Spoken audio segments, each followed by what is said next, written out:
Coming up, believe it or not, the right pizza really isn't that bad for you. In fact, it can be good for you. We'll find out how at this new pizza spot in Brickell. We'll also tour one of the only classic car museums left in South Florida. All that and more today on SoFlo Health.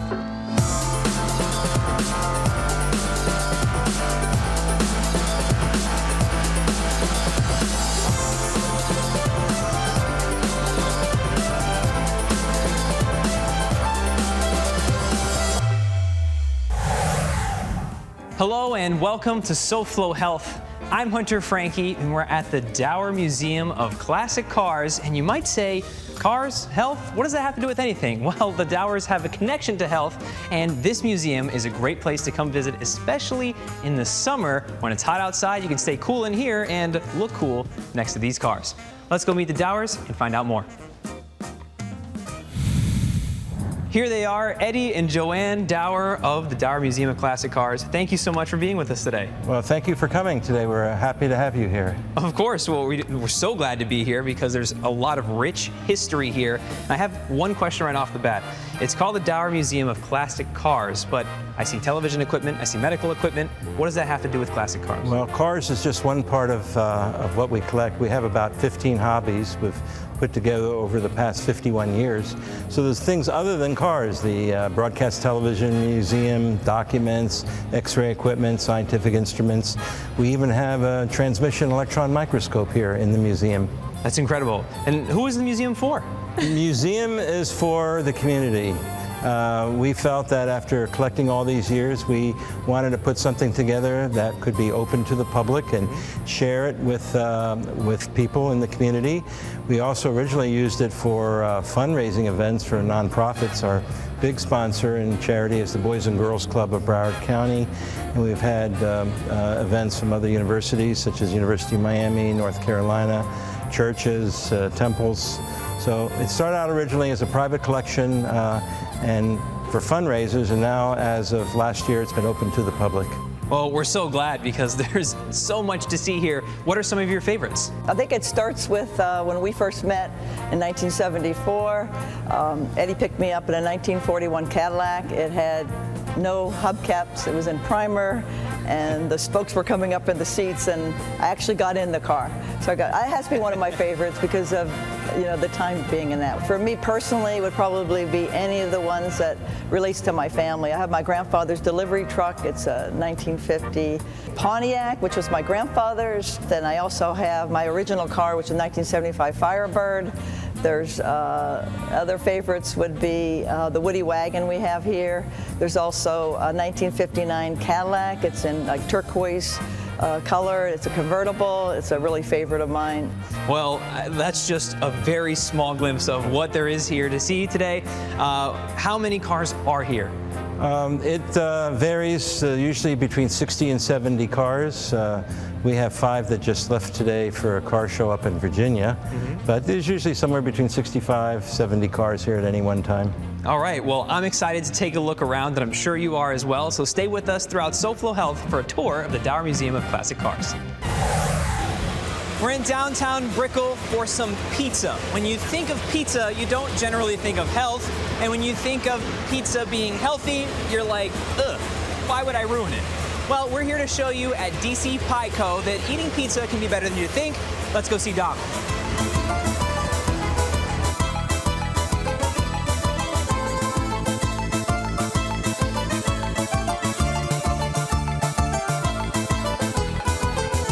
As promised, this is Dom of DC Pico. Dom, thank you so much. It smells amazing in here.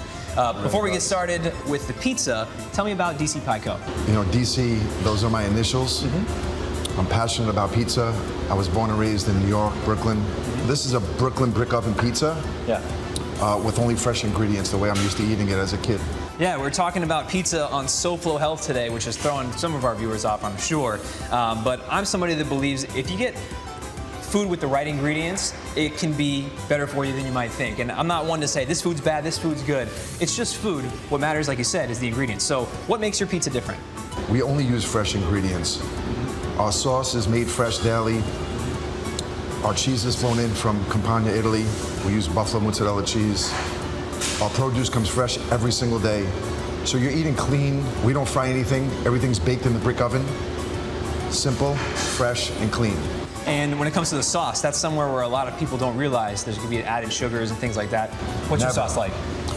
Our sauce is fresh tomatoes, garlic, salt and pepper, olive oil, basil. Very simple. So I want to get a taste. Enough talking about it. I want to get a taste of this.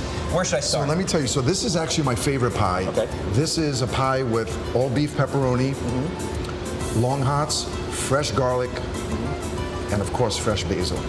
I love this pie. Yes. This is for our vegan friends and family out there. Yeah. Italian imported artichoke with fresh garlic, oregano, and of course fresh basil. It's a knockout. Hunter, you know, the Brooklyn way is you crack the slice. I was gonna say I gotta fold it, right? I gotta just crack it. Crack it. You see how beautifully this stands up? Yeah. And just take a bite.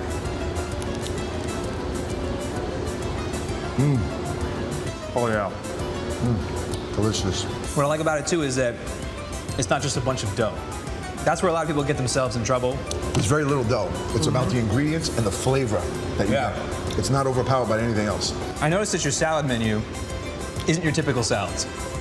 There aren't your typical salads, right? Correct. And why did you have such a wide variety of salads and of different things like kale and other stuff like that? We wanted to do a little twist on a Caesar salad, a conventional Caesar salad. So it's a kale Caesar.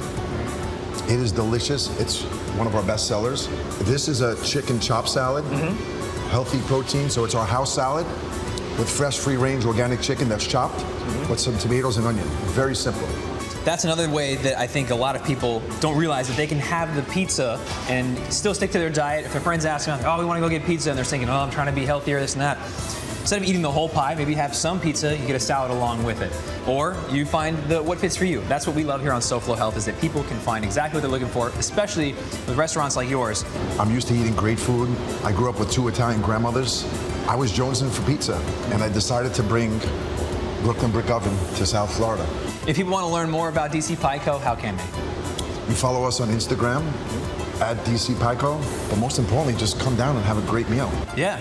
In fact, I think I've asked enough about the pizza. I think I'm going to enjoy the rest of this. Let's do it. Dom, thank you so much. My pleasure. Cheers. Thank you. More classic cars and a cruise ship tour are coming up on SoFlo Health.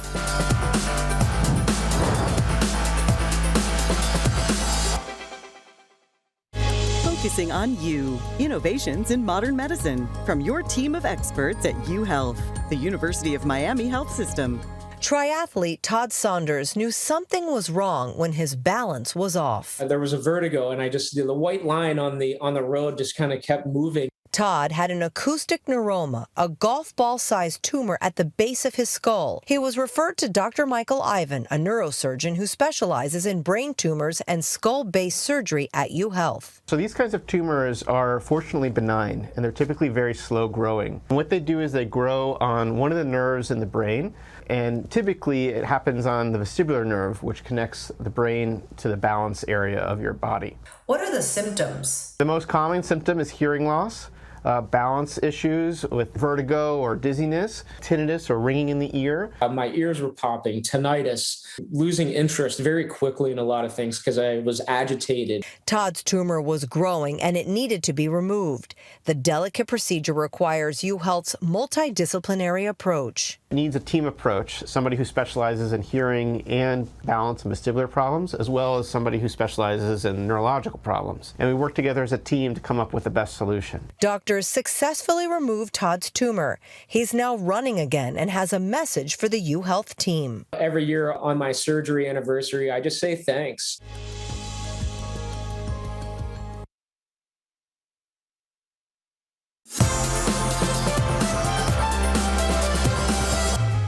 Welcome back to SoFlo Health. I'm Hunter Frankie, and this is an original 1971 Cadillac ambulance. And if you don't believe me,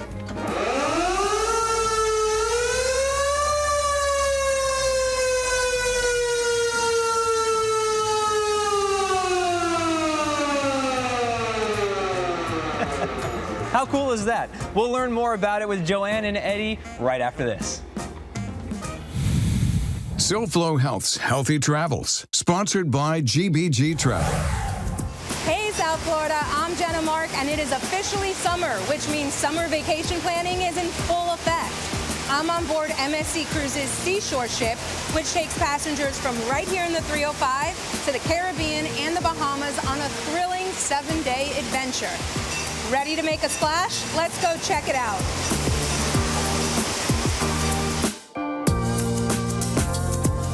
I'm here with MSC Cruises Hotel Director Yanis Kazales. Yanis, thank you so much for having us on board the ship. My pleasure, my pleasure. Talk to us about the Seashore, because it's such a magnificent ship. There's so many things for everybody, whether it's adults or kids. So tell us all about it. It has approximately 140,000 square feet of open space. We have the biggest youth club of all the fleet at sea. We have the biggest kids club, and in addition to that, we have the Pirates Cove, which is something that little kids and big kids, as I said, they all enjoy. This ship goes to the Caribbean and the Bahamas. Talk to our audience about those two specific locations. For me, the whole diamond of the cruise is the visit to the Ocean Cape, which is our private island, with all the vegetation, the plantation, the trees. It's beautiful. Yanis, we're going to let you get back to work because you do have to set sail soon. Thank you so much for having us. No, thank you. It's really my pleasure. SoFlo Health's Healthy Travels, sponsored by GBG Travel. Just like we promised, we're going to learn more about this beautiful ambulance. So, Eddie, what do we have in here? This is the original defibrillator from Florida Medical Center when they opened the hospital September 21st, 1973. It was in the emergency room. And for safety purposes, although it is a working defibrillator, we disconnected the high voltage power supply so no one can get shocked accidentally. So right now it's for display purposes only, although this is a licensed ambulance currently. That's pretty cool. And I've got a special treat for you in the back with Joanne. So follow me. Hey, Joanne, so tell me about this. What do we have here? Yeah, hi, Hunter. Well, here we are. This would have been a typical ambulance that would have been used in 1971. And Florida Medical Center, they opened up in 1973, and it was from 1973 to 1993, and Eddie and I had worked at Florida Medical Center. I had worked as a nurse there, had my bachelor's in nursing and master's in nursing, and then also became associate administrator. Eddie was director of radiology, and then he also was president and chief operating officer of Florida Medical Center. So this would have been a typical stretcher that may have been used, but I remember using it one particular time from the hospital to like a local clinic. We didn't really go out into the field or anything that way, so I just kind of hung our lab coats there when we had worked there. Subsequently, we're at University of Miami now. I'm in the School of Nursing, and Eddie's in biomedical engineering. Well, it's all about the you here on this show. Yeah, it is all about the you, for sure. And of course, we've got some impressive medical equipment that you wouldn't think to find in a car museum, but we're going to take a look at that in just a bit. More classic cars and more classic health technology when SoFlo Health returns.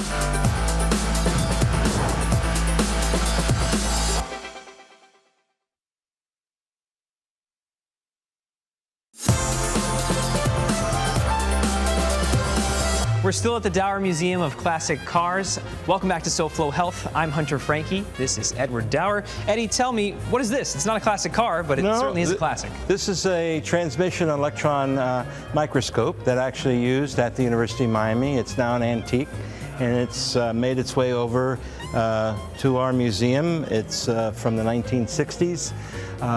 The other type of electron microscope is the scanning electron microscope, and this is an example of some of the work I did working with the scaffold for islet cell implants for type 1 diabetes. So these are used in research for biomedical engineering, tissue engineering, and artificial organ design. Wow. And this is, how old would you say this is? This is 1960 vintage. Wow. And when I first started working with this scope, you could not publish in the scientific literature unless you had Kodak paper film images. And the reason they changed is because they don't make Kodak film anymore. Well, you can still get Fiji film, but all images today are only digital. But this is when film was the way. We had to hand dip and develop our negatives and print our own pictures. Wow, and what a long way we've come, certainly. But it goes to show you that we tell you on SoFlo Health all the time that health can be found pretty much anywhere, and that includes at a classic car museum. We still have more to see, so keep watching. Have you ever seen athletes walking around and they've got all sorts of tape that looks kind of like this? Maybe it's black, maybe it's blue, maybe it's green, maybe it's red. There's a bunch of different colors, but it's just taped all over them. And you think to yourself, did they just tape up an injury? Well, Dr. Sam, that's a good question for you.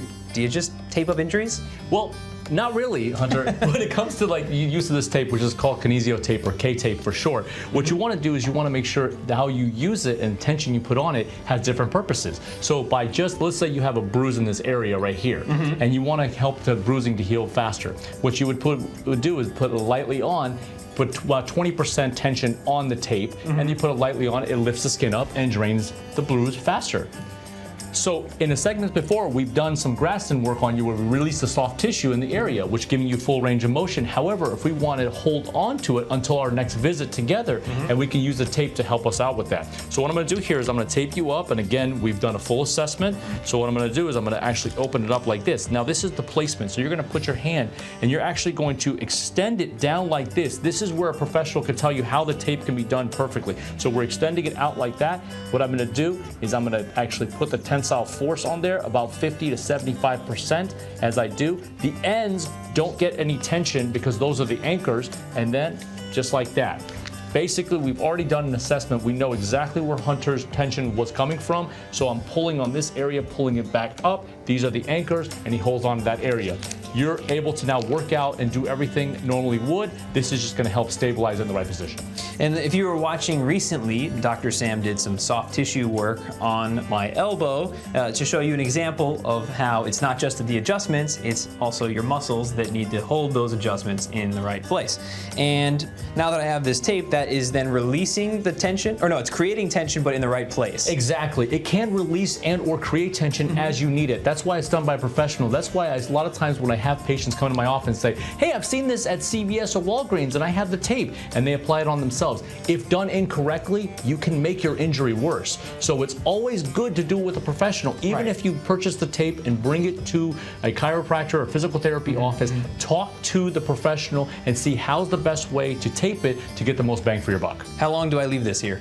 That's a good question. It can be up to, depending on how you're working with a professional, they may want you to keep it on for a day or two. You can shower with this. This is the biggest thing. You can shower with this, you can swim with this, give you some nice tan lines around it if you take it to the beach. But the other thing is, you may want to keep it on. I always tell my patients no longer than 3 days. If it's been 3 days, it'll start fraying. That's why you notice that I cut it with circular on the edges so it stays on a little better, it doesn't fray at the end. But after 3 days, I tell a patient, go ahead and take it off, because this isn't a crutch. This is just this is made to help us. So the inevitable goal is to get that functionality back the right way. Well, you know, I'm feeling more athletic already, so thank you so much. No problem, absolutely. Joanne, what do we have here? Well, over here is actually a 1906 X-ray machine. And the first car that's in the museum, the oldest car in the museum, is a 1906 Cadillac. So this is so appropriate for here. And it's on-off switch you can see here. The original tube is here. We found it in a warehouse. I didn't want to act too interested when I first saw it. It was all covered in dust, but I saw X-ray. And since my husband's a radiologist, this is good for him. X-ray, it's a good gift. And what is this here next to me? So here we have in the Northeast. I grew up in a town called, I was born in Du Bois, Pennsylvania, Brockway, Pennsylvania, but in Du Bois, they would have these machines, and they would have them in the Tom McCann, Buster Brown stores, and the parents would come in and the children would line up and they would put their feet in here, and you can actually see, you can look in here, Hunter, and you can see like an X-ray tube, and it's a fluoroscopy machine for measuring the feet and seeing how they fit the shoe properly or not. And they ended up kind of finding that it was very harmful with the radiation in that, and they kind of stopped doing that. My parents wouldn't let us get in there at all. Well, good for them. I was one of 10, and there's no way we were going to go in this machine, but this is pretty interesting. And this is the actual tube right here. This is the actual tube right here that's out of that, and it's in pristine condition, as you can see. This would have been in the late 50s, so like I want to say maybe from 1955 to 1959. That's the time period that I grew up in. Yeah, so if your parents are saying, oh, if I gotta go get x-rays, and they're a little nervous, well, they have reason to be, but it's come a long way since then. It has, yeah. All right, well, there's plenty of cars to still see. I know that you're excited to see that, so keep watching SoFlo Health.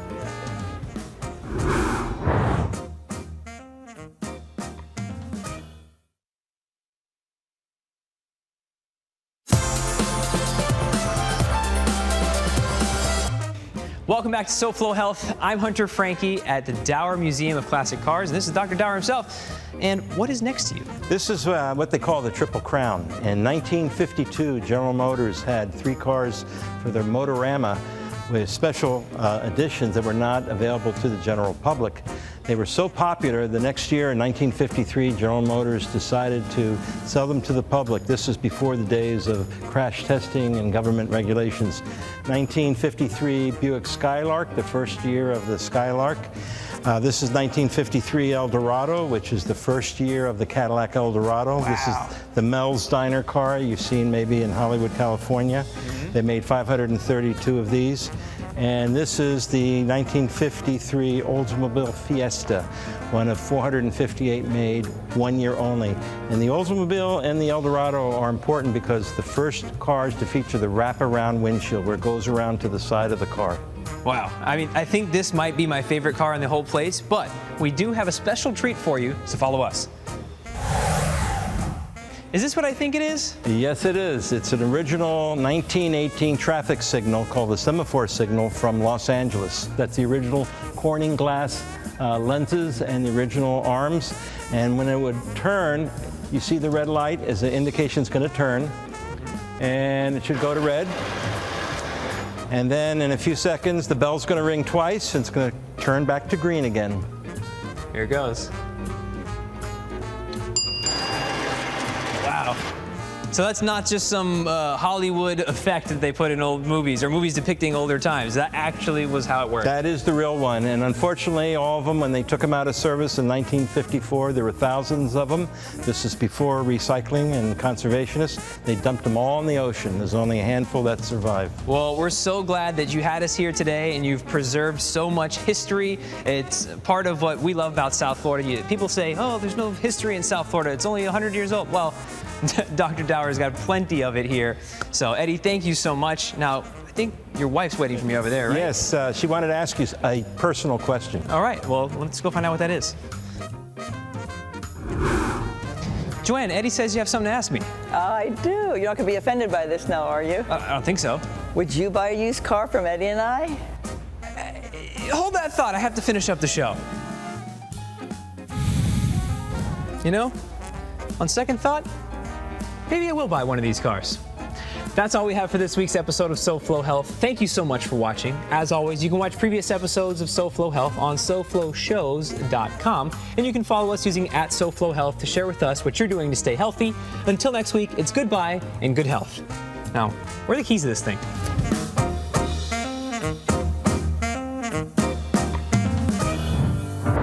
Next week on SoFlo Health, we'll talk about the different types of milk and who each may be good for. Plus, this truck is bringing workouts to a park near you. It's all on SoFlo Health next week. We'll see you then.